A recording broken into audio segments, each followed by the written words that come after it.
Estoicismo, como encarar a vida de frente. Nos últimos anos tem-se notado, e não apenas entre aqueles que buscam aconselhamento filosófico, um crescente interesse pelo estoico Sêneca. O estoicismo sempre foi considerado uma filosofia para poucos. É sabido que o filósofo Michel de Montaigne tinha uma citação de Epicteto, outro estoico famoso, esculpida no teto de sua casa. Thomas Jefferson tinha Sêneca como leitura diária. Bill Clinton, pelo menos uma vez por ano, lê Meditações, de Marco Aurélio, que foi simultaneamente imperador e filósofo estoico. Mas atualmente, com a busca fanática pela felicidade, pode causar alguma estranheza, não deveria. Hoje, talvez mais do que qualquer outra época, há muitas razões para ter Sêneca na mesa de cabeceira. Tanto cartas de um estoico quanto as cartas a Lucílio, por exemplo, são manuais sobre a arte de viver. Além da leitura fácil, é um prazer abrir o livro, ler uma carta e imaginar que ela foi escrita para nós. Sendo um adepto da filosofia para a vida de todos os dias, considero-a uma joia preciosa. Tudo o que experimentamos na vida mereceu o olhar de Sêneca. Como funciona o estoicismo? E sobre o caráter pesado e pessimista do estoicismo? Não é verdadeiro. Sêneca não vai recomendar que você leve uma vida de privação e miséria, sem alegria e sem prazeres.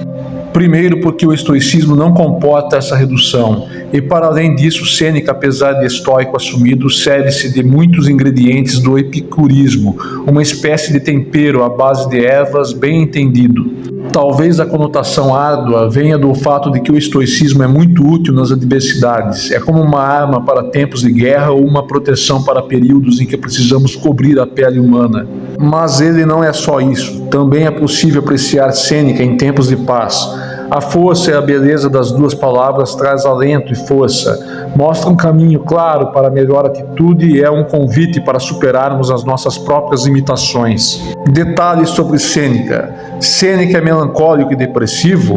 É preciso fazer justiça. Lúcio Aneu Sêneca viveu em tempos difíceis. No primeiro século da nossa era, Roma era um palco instável e violento. O filósofo teve de lidar com pessoas caprichosas e poderosas, enfrentou o exílio, a doença e, por fim, a condenação à morte. Sua carreira política foi construída durante uma sucessão de líderes tirânicos e imprevisíveis. Ele viveu literalmente sem saber o dia de amanhã. No ano de 49 d.C., Sêneca teve de assumir contra sua vontade o cargo mais ingrato de administração do império, o de tutor de um garoto de 12 anos chamado Lúcio Aenobarbus, o futuro imperador Nero.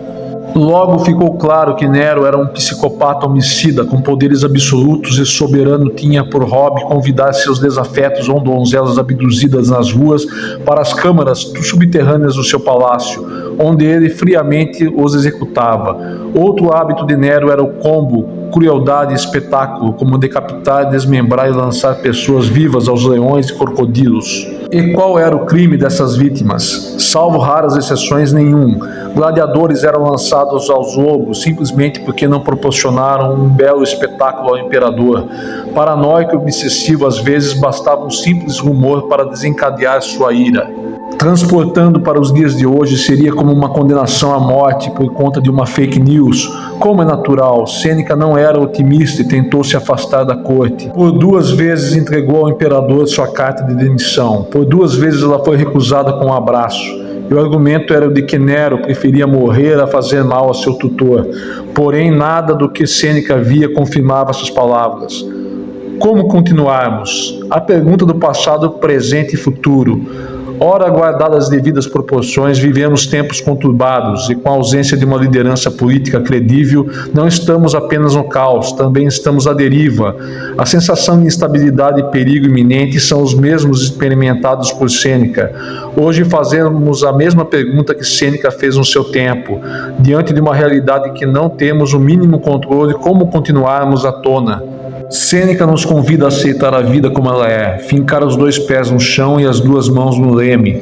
É aqui no domínio das emoções que reside a grandiosidade do pensamento de Sêneca. Se você fizer uma lista do que amarga a vida, você vai ver raiva, estresse, descontrole, frustração, desilusão. Sêneca ensina a administrá-las.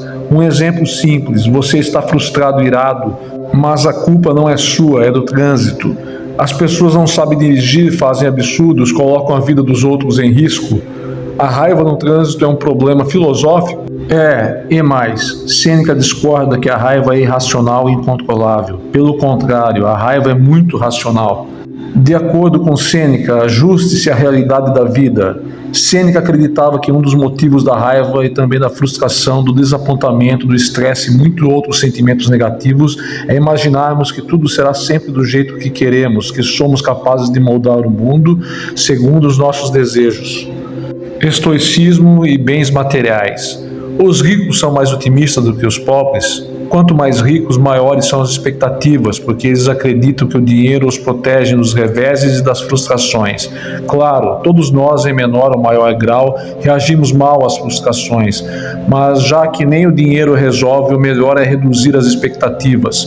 E aqui alguns poderão questionar que, se não esperarmos coisas boas, caímos na apatia. Entendam, a ideia não é eliminar o otimismo. O que Sêneca ensina é que devemos vislumbrar cenários positivos e negativos para minimizar o fator surpresa. O estresse é um exemplo. Não adianta agonizar e aumentar a frequência cardíaca durante o tempo de uma reunião. Aceite que ela durará 2 horas e se prepare. O estressante é aquilo que nos apanha de surpresa. Se você admite que o projeto pode ser recusado, que o fornecedor pode se atrasar, se acaso o pior acontecer, e as dicas de autoajuda, o consolo de amigos de que tudo vai dar certo. Sêneca é contra. Para ele, esse apoio pode ser cruel, pois deixa que o outro fique desarmado diante do infortúnio. Quer ajudar um amigo? Faça uma ronda sobre os eventuais cenários. Mais do que pessimismo e otimismo, ele recomendava a visão realista. Muitas vezes superestimamos a nossa presença no mundo e a nossa capacidade de ação. Para esse ensinamento, Sêneca invoca o poder da deusa Fortuna, também denominada Destino. Ela é representada por uma mulher com os olhos vendados, portanto, numa mão uma cornucópia cheia de moedas de ouro e na outra um leme. A cornucópia simboliza o seu poder de conceder riquezas, favores e todas as coisas boas da vida. Na outra, o leme, indicando que basta um leve toque para destruir vidas. Repentinamente podemos perder o emprego, a casa, o cônjuge amado.